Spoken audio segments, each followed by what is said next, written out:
विरोधी नहीं बोलेगा बीच में। ने मुझे वित्तीय विधेयक पर बोलने का मौका दिया।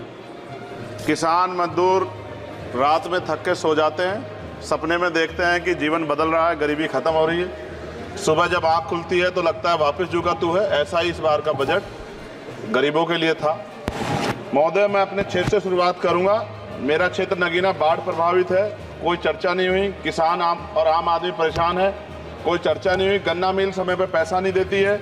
गुलदार ने 30 लोगों की जान एक साल में ली है पिछले, कोई फर्क नहीं पड़ता अमीरों को। उद्योग धंधे लगाने कोई बात नहीं हुई। मेडिकल कॉलेज और एम्स के निर्माण की कोई बात नहीं हुई। ग्रामीण क्षेत्रों में खेलों को बढ़ावा देना, स्पोर्ट्स कॉलेज की कोई बात नहीं हुई।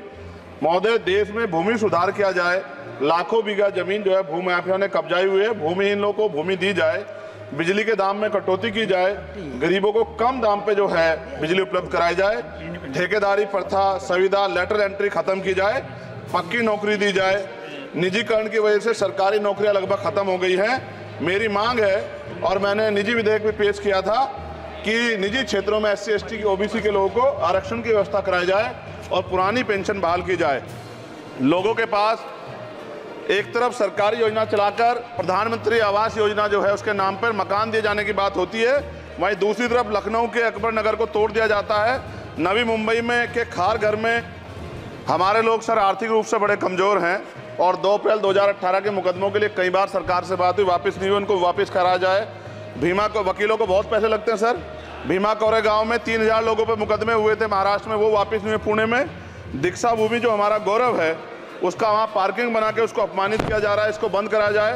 पेट्रोल पंप के जो डीलर्स मार्जिन है वो 2017 से नहीं बढ़ा सर। इसका असर ग्राहकों पे पड़ता है, इसका असर जो है पेट्रोल पंप के नेटवर्क सुचारू रूप से चलाने पे पड़ता है। डीजल मार्जिन की बढ़ोतरी ना होने से हजारों कर्मचारी, लाखों कर्मचारी जो वहाँ काम करते हैं उनके जीवन पर असर पड़ रहा है। सहारा का में 10 करोड़ जमाकर्ता का लाखों करोड़ों रुपए जमा है। कंपनी बंद हो जाने के कारण 10 लाख से ज्यादा एजेंट बेरोजगार हो रहे हैं, नौकरी कहीं है नहीं।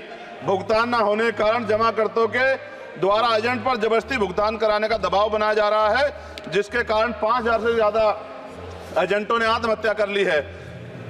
सभापति महोदय, उत्तर प्रदेश देश का सबसे बड़ा सूबा है, उसको इस बजट में कुछ नहीं मिला, और बहुत सारे मेंबर, 80 के लगभग हम मेंबर जो है उत्तर प्रदेश जीत के आए, ना के बराबर मिला। यूपी में 25 करोड़ से ज्यादा आबादी है उत्तर प्रदेश के अंदर, 5 किलो राशन सरकार दे रही है, लेकिन जीवन जीने के लिए काफी नहीं है। और भी बुनियादी सुविधा की जरूरत पड़ती है। अगर इज्जत की जिंदगी चाहिए, उसके लिए सरकार के पास कोई उपाय नहीं है। यूपी जब एक बड़ा राज्य है, लेकिन यूपी में भाजपा सरकार की विकास गति बहुत धीमी है। हमारी सरकार से, केंद्र की सरकार से मांग है, हमें यूपी की सरकार की चिंता नहीं है, लेकिन यूपी की जनता की चिंता है। मैं मांग करता हूं कि यूपी को 4 भागों में विभाजित किया जाए। डॉक्टर बाबा साहब अम्बेडकर ने कहा था 1995 में, उनकी बुक है थॉट्स ऑफ लिंग्विस्टिक स्टेट, किताब में कहा था राज्य जितना छोटा होगा राज्य की प्रगति उतनी होगी, जनता को रोजगार मिलेगा और जनता का जीवन संपन्न होगा। मोदी, एक बात मुझे आपसे कहनी है, आपने भी ये विषय उठाया था जब आप अपनी बात रख रहे थे, शेड्यूल कास्ट के साथ जो धोखा किया गया सुप्रीम कोर्ट के जरिए। आप इस बात को इस तरह समझे, 1.5 साल पहले मैंने मांग की थी, अगर इतना हितैषी हमारे लोग होते तो जब EWF 10% दे सकते हैं तो 5% शेड्यूल कास्ट के उन जातियों को दिया जा सकता था, लेकिन दृढ़ संकल्प और इच्छा शक्ति नहीं है गरीबों के उत्थान की। साथ साथ OBC की जातियां उनको भी दिया जा सकता था। ये जो हमारे साथ खेल किया गया है, ये खेल जो है इसमें बहुत गुस्सा है, सरकार को संज्ञान लेना चाहिए, और सत्ता और विपक्ष दोनों जो है अपना स्टैंड क्लियर कर दें, क्योंकि दलित समाज, आदिवासी समाज इसको देख रहा है, वो भूलेगा नहीं। जो उनके गले काटने काम करेगा उनको भूलेगा नहीं। और साथ साथ एक जो मेरी पर्सनल है सर, अभी मैं सुबह से प्रयास कर रहा था कि विनेश के लिए बोलूं, जब उसको डिस्क्वालीफाई किया गया, विनेश या नहीं, लेकिन ऐसा लगा जैसे हमें चाकू घुसेड़ दिया गया। मेरे आज भी याद है उस प्रोटेस्ट में मैंने रातें काटी हैं और 4-4 गोली खाई मैंने। ये देश की अस्मिता से जुड़ा मामला था, पर हमारी मांग ये थी कि सरकार स्टैंड क्लियर कर दे, तब भी सुनवाई नहीं की गई। जब मंत्री बोलने आए तो हमने उनसे कहा कि हमें कुछ इन्फॉर्मेशन चाहिए, उस पर बात नहीं हुई। सवाल ये है सर, 1 गोल्ड हमारे लिए आ रहा था, और जब ये गोल्ड आता देश गौरवान्वित होता। और क्या व्यवस्था थी सर कि उसका वेट बढ़ गया, पता ही नहीं लगा सिस्टम के लोगों को। क्या बेवकूफी की गई है, ये सोचने का विषय है सर। ये बहुत महत्वपूर्ण, देश की बेटी का मामला है।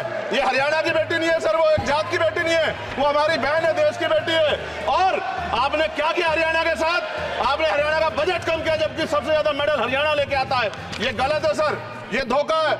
हमें इस बात की तकलीफ है कि विनेश जो है देश का नाम गौरवान्वित करती, इस देश का नाम बढ़ाती, लेकिन आज जो है अपमान का सामना करना पड़ रहा है। जब हमारे हितों की बात होगी हम जो है समझौता कर सकते हैं, लेकिन जब देश के हितों की बात होगी, बाबा साहब अम्बेडकर ने कहा था हम प्रथम और अंत्य भारतीय हैं। जब देश हितों की बात होगी, महिला हितों की बात होगी, महिला सम्मान की बात होगी, हर हम कीमत चुका देंगे। सरकार के मंत्री ने क्या कहा कि हमने इतने पैसे दिए, एहसान किया क्या? खैरात दी क्या आपने कोई? खत्म कर रहा हूं सर, खैरात दी क्या आपने कोई? इससे ज्यादा पैसे हम आपको दे देंगे, लेकिन आपको चाहिए था कि इस मामले को संभालते और देश का सम्मान बढ़ाते। आपने लापरवाही बरती, इसका खामियाजा हमें भुगतना पड़ा।